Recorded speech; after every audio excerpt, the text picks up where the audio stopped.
إن الحمد لله نحمده ونستعينه ونؤمن به ونتوكل عليه ونعوذ بالله من شرور أنفسنا ومن سيئات أعمالنا من يهده الله فلا مضل له ومن يضلل فلا هادي له وأشهد أن لا إله إلا الله وحده لا شريك له وأشهد أن محمدا عبده ورسوله أرسله بالهدى ودين الحق ليظهره على الدين كله ولو كره المشركون اللهم صل على محمد وعلى آل محمد كما صليت على إبراهيم وعلى آل إبراهيم إنك حميد مجيد وبارك على محمد وعلى آل محمد كما باركت على إبراهيم وعلى آل إبراهيم إنك حميد مجيد أما بعد فإن خير الحديث كتاب الله وخير الهدي هدي محمد صلى الله عليه وسلم وشر الأمور محدثاتها وكل محدثة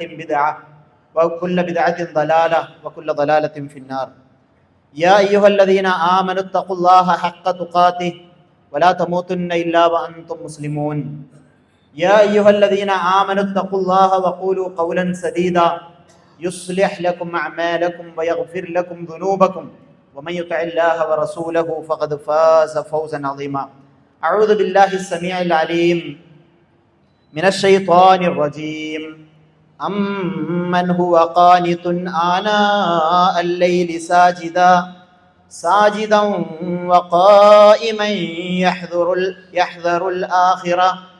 يحذر الآخرة ويرجو رحمة ربه قل هل يستوي الذين يعلمون والذين لا يعلمون إنما يتذكر أولو الألباب. ഏറെ ആദരണീയരായ സത്യവിശ്വാസി വിശ്വാസിനികളെ, ജീവിതത്തിൻ്റെ എല്ലാ മേഖലയിലും അള്ളാഹുവിനെ ഭയപ്പെട്ട് തഖ്വയോടുകൂടി ജീവിക്കണമെന്ന് ഉണർത്തുന്നു, വസിയത്ത് ചെയ്യുന്നു. അള്ളാഹു സുബ്ഹാനഹു വ തആല സൂറത്തുൽ മുഅ്മിനൂൻ ആരംഭിക്കുന്നത് ഖദ് അഫ്ലഹൽ മുഅ്മിനൂൻ അല്ലദീന ഹും ഫീ സ്വലാത്തിഹിം ഖാശിഊൻ എന്ന വചനങ്ങൾ കൊണ്ടാണ്. ഖദ് അഫ്ലഹൽ മുഅ്മിനൂൻ, മുഅ്മിനീങ്ങൾ വിജയിച്ചിരിക്കുന്നു, ഈമാനുള്ളവർ വിജയിച്ചിരിക്കുന്നു. ആ ഈമാനുള്ളവരുടെ ഗുണങ്ങൾ അല്ലാഹു സുബ്ഹാനഹു വ തആല എണ്ണിപ്പറയുകയാണ്. പിന്നീട് അതിൽ ആദ്യമായി പറയുന്നത് അല്ലദീനഹും ഫീ സ്വലാത്തിഹിം ഖാശിഊൻ, അവർ അവരുടെ നമസ്കാരങ്ങളിൽ ഖുശൂഉള്ളവരാണ്, ഭക്തിയുള്ളവരാണ് എന്ന കാര്യമാണ്. അപ്പോ നമസ്കാരത്തിൽ ഭക്തി ഉണ്ടാവുക എന്നുള്ളത് അത് വളരെ പ്രധാനപ്പെട്ട ഒരു കാര്യമായിട്ട് മുഅ്മിനീങ്ങളോട് അല്ലാഹു സുബ്ഹാനഹു വ തആല പറയുകയാണ്. പിന്നീടും കുറെ കാര്യങ്ങൾ പറഞ്ഞിട്ട് അല്ലാഹു പറയുന്നു വല്ലദീനഹും അലാ സ്വലവാതിഹിം യുഹാഫിളൂൻ, അവർ അവരുടെ നമസ്കാരങ്ങളെ കൃത്യമായി അനുഷ്ഠിക്കുന്നവരാണ്. ഖുശൂഉം ഭക്തിയോടും കൂടിയൊക്കെ നമസ്കരിക്കുന്ന ഒരാളാണ്. പക്ഷെ എല്ലാ നമസ്കാരവും നമസ്കരിക്കൂല, അങ്ങനെയുള്ളവരല്ല. നമസ്കാരം കൃത്യസമയത്ത് നിർവഹിക്കാത്തവരല്ല. വല്ലദീനഹും അലാ സ്വലവാതിഹിം യുഹാഫിളൂൻ, അവർ അവരുടെ നമസ്കാരത്തിൽ കൃത്യതയും നിഷ്ഠയും പാലിക്കുന്ന ആളുകളാകുന്നു. ഉലൈക ഹുമുൽ വാരിസൂൻ, അവരാകുന്നു അനന്തരാവകാശികൾ. എന്താണ് അവർക്ക് അനന്തരമായി കൊണ്ട് ലഭിക്കുന്നത്?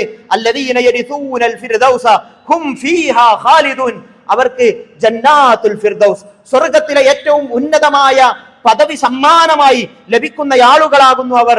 ആ സ്വർഗ്ഗത്തിൽ അവർ ശാശ്വതരായിരിക്കുകയും ചെയ്യുമെന്ന് അല്ലാഹു സുബ്ഹാനഹു വ തആല റസൂൽ ഖുർആനിലൂടെ സൂറത്തുൽ മുഅ്മിനൂനിലൂടെ നമ്മളെ പഠിപ്പിക്കുകയും ഓർമ്മപ്പെടുത്തുകയും ചെയ്യണം. അപ്പൊ ഖുശൂ ഉണ്ടാവുക, ഭക്തി ഉണ്ടാവുക, മനസ്സിന്റെ കൃത്യമായ മനസ്സാന്നിധ്യത്തോടു കൂടി നമസ്കാരത്തെ നിർവഹിക്കുക എന്നതിന്റെ അത്യാവശ്യത്തെ പറ്റിയാണ് ഖുർആനിലെ ഈ വചനങ്ങൾ നമ്മളോട് പറയുന്നത്. ഒരിക്കൽ റസൂൽ സല്ലല്ലാഹു അലൈഹി വസല്ലമ ബിലാൽ റളിയല്ലാഹു അൻഹുവിനോട് പറയാണ്, ഖും യാ ബിലാൽ ഫഅരിഹ്നാ ബിസ്സലാ, ബിലാൽ എഴുന്നേൽക്ക്, ഇഖാമത്ത് കൊടുക്ക്, നമുക്ക് നമസ്കാരം കൊണ്ട് ശാന്തി അണയാം, നമുക്ക് റാഹത്ത് നമുക്ക് റാഹത്തണയാം, നമുക്ക് സമാധാനത്തിലേക്ക് നീങ്ങാം.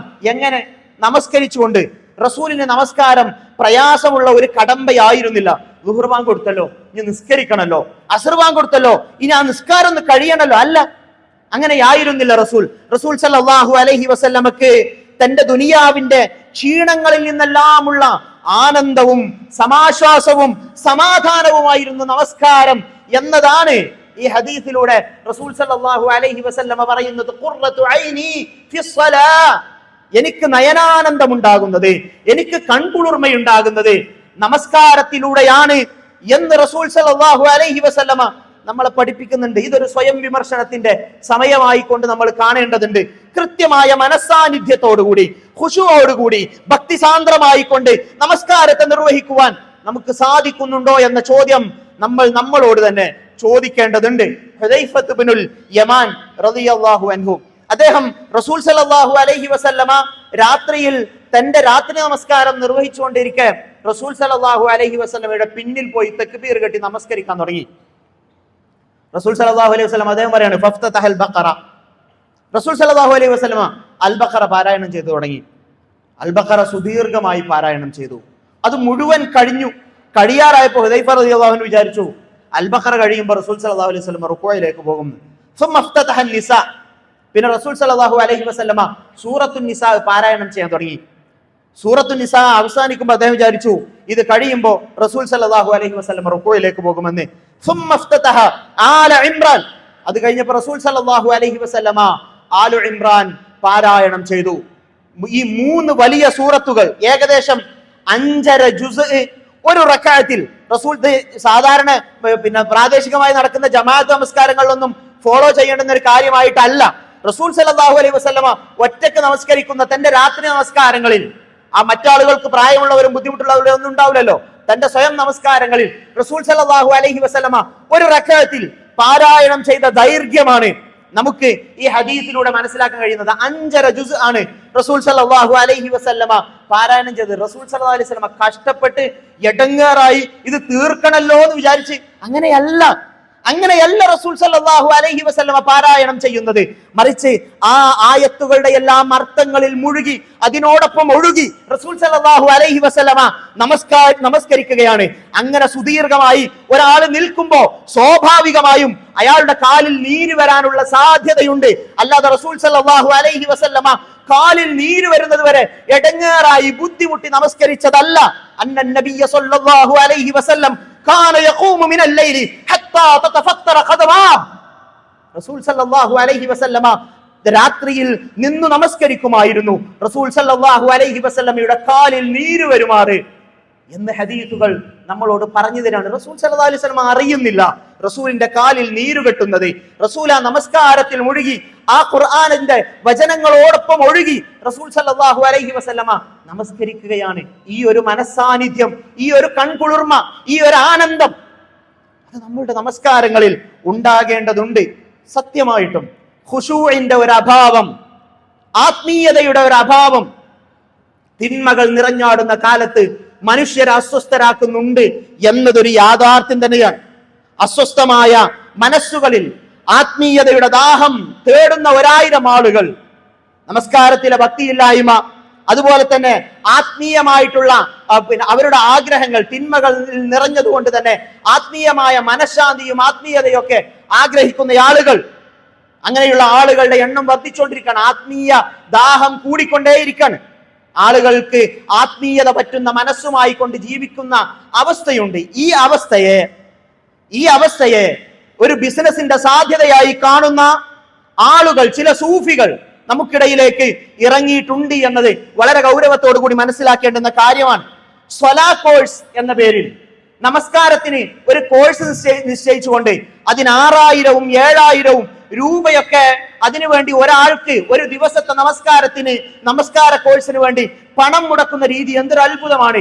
ഇവിടെ 1 മാസവും 3 മാസവും ഒക്കെ നീണ്ടു നിൽക്കുന്ന നെറ്റ് കോച്ചിങ്ങിനും PSC കോച്ചിങ്ങിനും ഒക്കെ 2000-ഉം 3000-ഉം രൂപയൊക്കെ മാത്രമാണ് അതിന് വരുന്നത്. പക്ഷെ ഒരു ദിവസത്തെ കോഴ്സിന് 6000-ഉം 7000-ഉം രൂപയൊക്കെ ആളുകളിൽ നിന്ന് പണം വാങ്ങിക്കൊണ്ട് നടക്കുന്ന വലിയ ബിസിനസ് അത് നടക്കുന്നത് മതത്തിന്റെ പേരിലാണ്.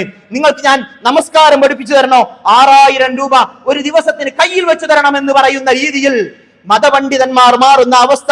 യാ ഖൗമി ലാ അസ്അലുകും അലൈഹി അജ്റാ, പ്രവാചകന്മാർ പറഞ്ഞത്, സമൂഹമേ, ഞാൻ ഇതിന് നിങ്ങളിൽ നിന്നൊരു പ്രതിഫലവും ഞാൻ ചോദിക്കുന്നില്ല. ഇൻ അജ്രിയ ഇല്ലാ അലല്ലദീ ഫതറനി, എന്നെ പടച്ചവനാണ് എനിക്ക് പ്രതിഫലം നൽകുന്നത്. നിങ്ങളുടെ പണം ആഗ്രഹിച്ചും മോഹിച്ചുമല്ല ഞാൻ നിങ്ങളുടെ മുന്നിൽ ഈ ദഅവത്തുമായി വരുന്നത് എന്ന് പ്രവാചകന്മാർ അഖിലവും പറഞ്ഞതും പ്രഖ്യാപിച്ചതും നമുക്ക് കാണുവാൻ കഴിയുന്നതാണ്. വലിയ ഹോട്ടലുകളിലും മറ്റും വലിയ പ്രോഗ്രാമുകൾ സംഘടിപ്പിച്ചുകൊണ്ട് സെലിബ്രിറ്റികളെ അതിലേക്ക് കൊണ്ടുവന്ന് അവർ പരസ്യം ചെയ്തുകൊണ്ട്, അതുപോലെ തന്നെ സൈക്കോളജിയുടെയും മെഡിറ്റേഷന്റെയും എല്ലാം കാര്യങ്ങൾ കൂട്ടിക്കലർത്തി ആളുകളെ പൊട്ടീസാകുന്ന രീതിയിൽ നമസ്കാര കോഴ്സുകൾ നടക്കുന്ന ഒരു രീതി, സ്വലാ കോഴ്സുകൾ നമ്മുടെ നാട്ടിൽ സജീവമായി നടക്കുന്നുണ്ട്. അതിൽ ആളുകൾ കരയുന്നതും അതുപോലെ തന്നെ അവരുടെ അനുഭവങ്ങൾ പങ്കുവെക്കുന്നതുമെല്ലാം നിറമുള്ള ചിത്രങ്ങളിൽ സോഷ്യൽ മീഡിയയിലൂടെ, ഇൻസ്റ്റഗ്രാമിലൂടെയൊക്കെ ആളുകളിലേക്ക് എത്തിച്ച് ആത്മീയദാഹികളായ ഇരകളെ തേടുന്ന ആളുകൾ നമുക്കിടയിൽ വളരെ സജീവമായി കൊണ്ടിരിക്കുന്നു. ഈ യുവാക്കൾക്കിടയിൽ ഇൻസ്റ്റഗ്രാം വീഡിയോസിലൂടെ ഇതിലേക്കൊക്കെ പെട്ടുപോകുന്ന ആളുകൾ കൂടുതലാണ്. ആളുകൾ ചോദിച്ചുകൊണ്ടേയിരിക്കാണ്, ഇങ്ങനെ ഒരു കോഴ്സ് കാണുന്നുണ്ടല്ലോ, ഖുശൂ കിട്ടാൻ വേണ്ടിയുള്ള, നമസ്കാരത്തിൽ ഭക്തി കിട്ടാൻ വേണ്ടിയുള്ള ചില കോഴ്സുകൾ. സൂഫികളാണ് അത് നടത്തുന്നത്. അവർ അതിൽ സൂഫി കറക്കങ്ങളെ പ്രാക്ടീസ് നൽകുന്നുണ്ട് ആളുകൾക്ക്. സൂഫികളുടെ പ്രത്യേകമായ ഒരു കറക്കം, ആ കറക്കമൊക്കെ നിസ്കാരത്തിന്റെ ഭാഗമായിട്ട് അവർക്ക് പഠിപ്പിച്ചു കൊടുക്കാണ്. എന്താണ് ആ സൂഫി കറക്കം? നിങ്ങൾക്ക് ആ വീഡിയോകളൊക്കെ കാണുന്ന ആളുകൾ അത് കണ്ടിട്ടുണ്ടാകും. അത് വഹ്ദത്തുൽ വജൂദിന്റെ അനൽ ഹക്കിന്റെ വിശ്വാസമാണ്. അങ്ങനെയുള്ള ആളുകളിലേക്ക് പണം കൊടുത്ത് നടത്തുന്ന കോഴ്സുകളിലൂടെ പോലും ഇവർ ഇൻജക്ട് ചെയ്യുവാൻ വേണ്ടി ശ്രമിക്കുന്നത്. വഹ്ദത്തുൽ വജൂദ് എന്ന് പറഞ്ഞാൽ എല്ലാം അല്ലാഹുവാണ് എന്ന വിശ്വാസം. ഈ മൈക്കും ഈ സംസാരിക്കുന്നവരും ഈ കേൾക്കുന്നവരും ഈ പള്ളിയും ഈ എല്ലാം ഈ സർവചരാചരങ്ങളും അതെല്ലാം പടച്ചോനാണ് എന്നുള്ള വിശ്വാസത്തിന്റെ, അതിലൊക്കെ ദൈവ സാന്നിധ്യമുണ്ട് എന്ന വഹ്ദത്തെ വജൂദിന്റെ വിശ്വാസം. അതുപോലെ തന്നെ അനൽ ഹക്ക്, ഞാൻ തന്നെയാണ് പടച്ചോൻ എന്നുള്ള വിശ്വാസത്തിന്റെയൊക്കെ ഇങ്ങനെയൊക്കെയുള്ള രീതികൾ അവതരിപ്പിക്കുന്ന ഈ അള്ളാഹുവിൽ ലയിക്കുന്ന, പൂർണ്ണമായും ലയിച്ച അള്ളാഹുവിൽ ലയിച്ചതിന്റെ ആനന്ദത്തിൽ സൂഫി കറങ്ങുന്ന കറക്കം, അതൊക്കെ ഖുശൂഇന്റെ പേരിൽ ആളുകളിലേക്ക് കൊണ്ടുവരുവാൻ ശ്രമിക്കുന്നത് വളരെ ഗൗരവത്തോടു കൂടി മനസ്സിലാക്കുകയും ഇതൊക്കെ തെറ്റായ പ്രവണതയാണ് എന്ന് യുവാക്കൾ തിരിച്ചറിയുകയും മാറി നിൽക്കുകയും ചെയ്യേണ്ടതുണ്ട്. നമസ്കാരത്തിൽ ഭക്തി ഉണ്ടാകാൻ അള്ളാഹുവും റസൂൽ സല്ലല്ലാഹു അലൈഹി വസല്ലമയും നമുക്ക് പഠിപ്പിച്ചെന്ന കാര്യങ്ങൾ ശ്രദ്ധിച്ചാൽ മതി. അത് ഏതൊരാൾക്കും മനസ്സിലാക്കാൻ കഴിയുന്ന രീതിയിൽ പ്രമാണങ്ങൾ നമുക്ക് പഠിപ്പിച്ചെന്നതാണ്. ഖുശൂ വളരെ പ്രധാനമാണ്. റസൂൽ സല്ലല്ലാഹു അലൈഹി വസല്ലമ പറഞ്ഞു തരാണ്, ഒരേ സ്വഫിൽ നിന്ന് നമസ്കരിക്കുന്ന ആളുകൾ ചിലർക്ക് 10 കൂലി, ചിലർക്ക് 9, 8, 5 പകുതി, ഇങ്ങനെ റസൂൽ സല്ലല്ലാഹു അലൈഹി വസല്ലമ പറഞ്ഞു തരാണ്. ഒരേ സ്വഫിൽ ഒരുപോലെ നിന്ന് നമസ്കരിക്കുന്ന ആളുകൾക്ക് എല്ലാവർക്കും ഒരേ കൂലിയല്ല, ഒരേ ജമാഅത്തിന് കീഴിൽ നമസ്കരിക്കുന്നവർക്ക്. കാരണം എന്താ? അവരുടെ ഖുശൂഉം അവരുടെ നമസ്കാരത്തിലെ കൃത്യതയും എല്ലാം അതിനെ ബാധിക്കുന്നുണ്ട് എന്നത് തന്നെയാണ് റസൂൽ സല്ലല്ലാഹു അലൈഹി വസല്ലമ പറഞ്ഞു തരുന്നത്. നമസ്കരിക്കാൻ നിൽക്കുന്ന സമയത്ത് നമുക്കൊക്കെ ബോധം ഉണ്ടാകണം, ഞാൻ അള്ളാഹുവിന്റെ മുന്നിലാണ് നിൽക്കുന്നത്. ഈ ലോകത്തെ മുഴുവൻ അടക്കി ഭരിക്കുന്ന, എന്റെ ഹൃദയത്തെ മിടിപ്പിക്കുന്ന, എന്റെ ജീവനെ സമ്മാനിച്ച, എനിക്ക് വെള്ളവും വെളിച്ചവും സൗകര്യങ്ങളും എല്ലാം സമ്മാനിച്ച പടച്ചറബിന്റെ മുന്നിലാണ് ഞാൻ നിൽക്കുന്നത് എന്ന ബോധം നമുക്കുണ്ടാകണം. അള്ളാഹുവിനോടുള്ള മുനാജാത്താണ് നമസ്കാരം എന്നാണ് റസൂൽ സല്ലല്ലാഹു അലൈഹി വസല്ലമ പറഞ്ഞു തന്നത്. ഇന്ന അഹദകും ഇദാ ഖാമ ഫീ സ്വലാത്തി ഫഇന്നഹു യുനാജി റബ്ബ. ഒരാളെ നമസ്കരിക്കുവാൻ വേണ്ടി നിന്നാൽ അവൻ അള്ളാഹുവുമായുള്ള ഒരു രഹസ്യ സംഭാഷണത്തിലാണ്, പടച്ചോനുമായിട്ടുള്ള സംസാരമാണ് നമസ്കാരം. അത് ഹവയായിക്കൊണ്ട് ചെയ്യാൻ പാടില്ല, അശ്രദ്ധമായി മറ്റു ചിന്തകളിൽ മുഴുകി ചെയ്യാൻ പാടില്ല.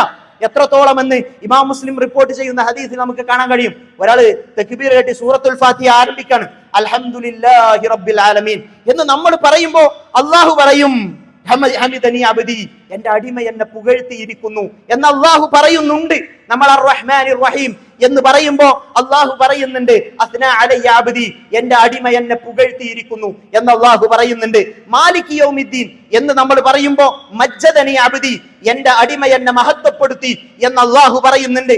ഇയ്യാക നഅ്ബുദു വ ഇയ്യാക നസ്തഈൻ എന്ന് നമ്മൾ പറയുമ്പോ അള്ളാഹു പറയുന്നുണ്ട്, ഹാദാ ബൈനി വ ബൈന അബ്ദി വലി അബ്ദി മാ സഅൽ, ഇതാണ് ഞാനും എന്റെ അടിമയും തമ്മിലുള്ള കരാർ, അവനെ മാത്രം ആരാധിക്കുക എന്നത്, അവനോട് മാത്രം സഹായം ഇരക്കുക എന്നുള്ളത്.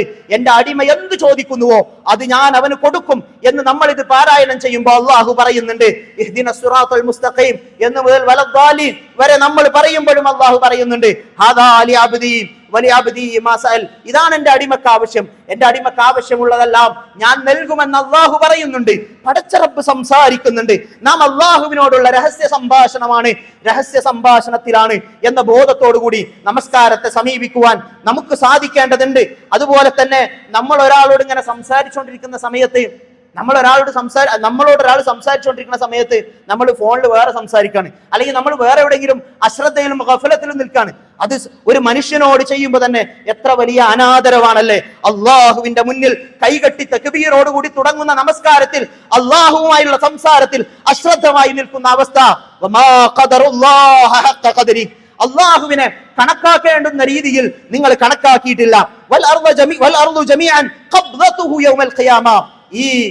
ഈ പ്രപഞ്ചത്തെ മുഴുവൻ, ഈ ഭൂമിയെ മുഴുവൻ അള്ളാഹു തന്റെ ഉള്ളം കയ്യിൽ ഒതുക്കുന്നവനാണ്. ആ റബ്ബിനെ കുറിച്ച് നിങ്ങൾ ഗൗരവത്തോടു കൂടി മനസ്സിലാക്കിയില്ല എന്ന് അള്ളാഹു സുബ്ഹാനഹു വ തആല വിമർശിക്കുന്നവരിൽ നാം പെട്ടുപോകരുത്. നമസ്കാരത്തിന് നിൽക്കുമ്പോൾ അള്ളാഹുവിന്റെ മുന്നിലാണ് എന്ന ബോധമുണ്ടായാൽ, അത് ആ ഒരു മനസാന്നിധ്യത്തോടു കൂടി നിർവഹിച്ചാൽ നമ്മളുടെ മനസ്സിൽ ഖുശൂ കടന്നു വരും എന്നത് ഉറപ്പാണ്.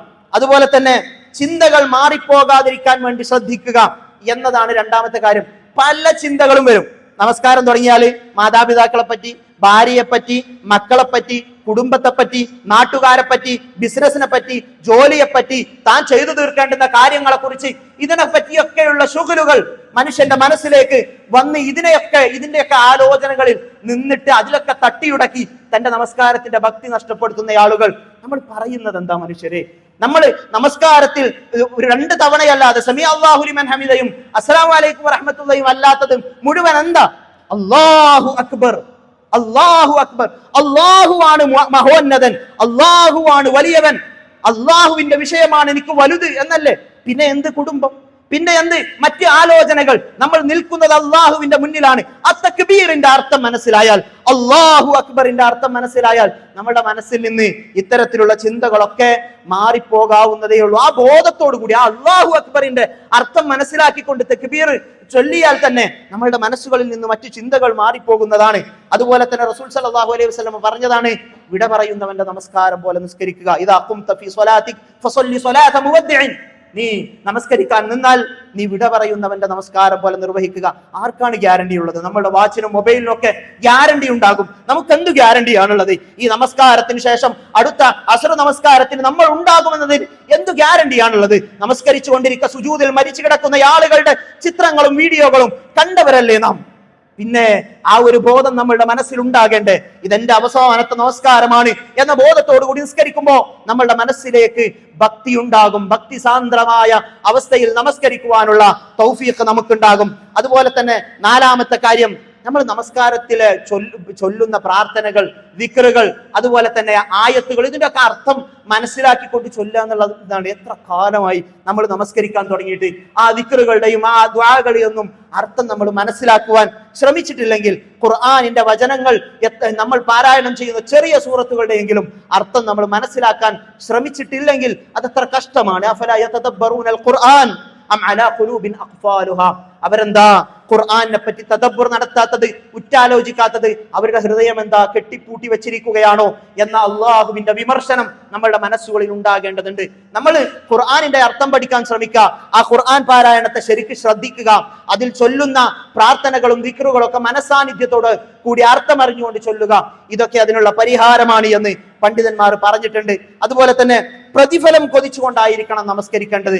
നമ്മൾ അള്ളാഹുവിന്റെ മുന്നിൽ നമസ്കരിക്കുന്ന സമയത്ത് സ്വർഗത്തിൽ നമുക്ക് ലഭിക്കുവാനുള്ള പ്രതിഫലത്തെ കുറിച്ചുള്ള ആലോചനയുണ്ടാകണം. റസൂൽ സല്ലല്ലാഹു അലൈഹി വസല്ലം പറയാണ്, ഒരാൾ നന്നായിട്ട് വുളു എടുത്തു, അതുപോലെ തന്നെ നമസ്കാരം കൃത്യസമയത്ത് അവൻ നമസ്കരിച്ചു, അതുപോലെ തന്നെ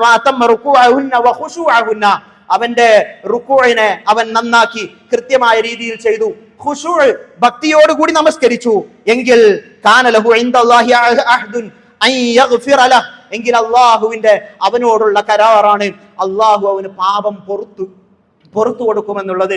ഈ പ്രതിഫലത്തെ ആഗ്രഹിച്ചുകൊണ്ടായിരിക്കണം നമ്മൾ നമസ്കരിക്കേണ്ടത്. അതുപോലെ തന്നെ അള്ളാഹുവിന്റെ ശിക്ഷയെ കുറിച്ചുള്ള ഭയം, അള്ളാഹുവിന്റെ പ്രതിഫലത്തെ കുറിച്ചുള്ള പ്രതീക്ഷ, അതുള്ളതോടൊപ്പം തന്നെ പടച്ചവന്റെ ശിക്ഷയെ പറ്റിയുള്ള ഭയം നമ്മളുടെ മനസ്സുകളിൽ ഉണ്ടാകേണ്ടതുണ്ട്. ചില ആൾക്കാരൊക്കെ നിസ്കരിക്കാൻ വേണ്ടി നിന്നാല് സലാം വിട്ടുമേ നിസ്കാരം കഴിഞ്ഞോ, ഇമാം ഏത് സൂറത്താണ് ഓതിയത്, എത്രയാണ് പാരായണം ചെയ്തത്, എത്ര റക്അത്താണ് നമസ്കരിച്ചത്, ഒന്നും ബോധമില്ലാത്ത അത്രമാത്രം ഭൗതികമായ ചിന്തകളിൽ മുഴുകിയുള്ള നമസ്കാരം നമ്മൾ ഗൗരവത്തോടു കൂടി കാണേണ്ടതുണ്ട്. റസൂൽ ഖുർആൻ പറഞ്ഞതാണ്, യാ അയ്യുഹല്ലദീന ആമനു ലാ തഖറബുസ് സ്വലാത വഅൻതും സുകാര ഹത്താ തഅലമു മാ തഖൂലുൻ. മനുഷ്യരെ, നിങ്ങൾ വിശ്വാസികളെ, നിങ്ങൾ ഉന്മത്തരായിക്കൊണ്ട്, നിങ്ങളെ ലഹരി ബാധിച്ചവരായിക്കൊണ്ട് നമസ്കരിക്കുവാൻ പോകരുത്. അത് റസൂൽ സല്ലല്ലാഹു അലൈഹി വസല്ലമയുടെ കാലത്ത് മദ്യത്തെ വിലക്കുന്നതിന്റെ ഒരു ഘട്ടമായിക്കൊണ്ട് പറയണം. അന്ന് മദ്യം പൂർണ്ണമായും വിലക്കിയിട്ടില്ല. പക്ഷെ എന്ത് പറഞ്ഞു? നമസ്കരിക്കാൻ പോകുന്ന സമയത്ത് നിങ്ങൾ ലഹരിയിലാകരുത്. അതിന്റെ പ്രശ്നമായിക്കൊണ്ട് ഖുർആൻ പറഞ്ഞത് എന്താ? ഹത്താ തഅലമു മാ തഖൂലുൻ. നിങ്ങൾ എന്താണ് പറയണത് എന്ന് നിങ്ങൾക്ക് തന്നെ മനസ്സിലാകാത്ത അവസ്ഥയിൽ പോയി നമസ്കരിക്കരുത്, ലഹരിയുടെ അവസ്ഥയിൽ. പക്ഷെ അതേ അവസ്ഥ നമ്മൾ എന്താണ് പറയുന്നത് എന്നും എങ്ങനെയാണ് നമസ്കരിക്കുന്നത് എന്നൊന്നും